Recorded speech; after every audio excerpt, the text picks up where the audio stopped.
got Notre Dame taking on NC State. We're happy to be joined by Andrew Hall. You can join his work on Slap the Sign.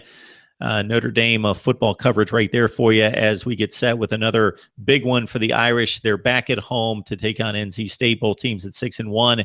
And this kind of part two of the gauntlet that the Irish will face down the stretch.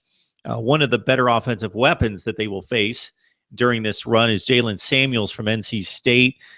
He's a guy that is kind of the Swiss Army knife that you throw him anywhere. He's in the slot. He's in the backfield. He's split out wide.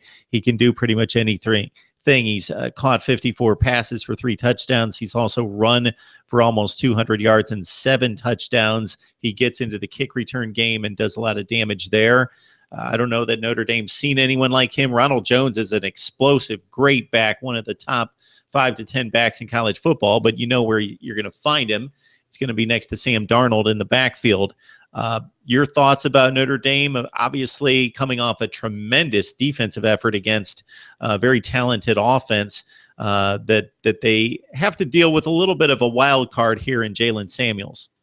Yeah, I mean, the most difficult thing is kind of, as you said, is you never know where he's going to line up.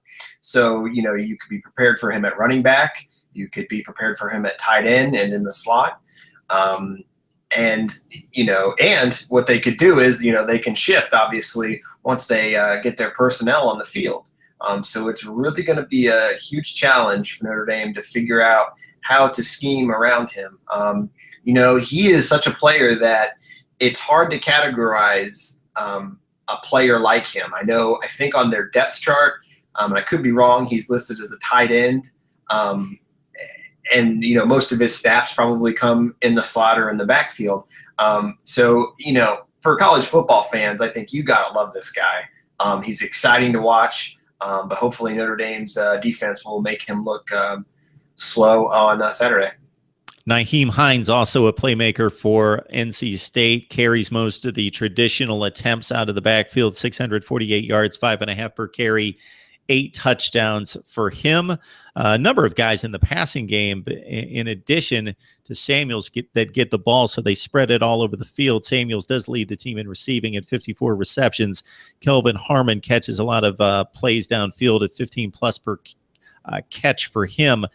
Ryan Finley, most quarterback observers go to that touchdown to interception ratio first and foremost. And at this point, if you're just looking at that, he's pitching a perfect season at 11 touchdowns, no picks, not a dynamic quarterback.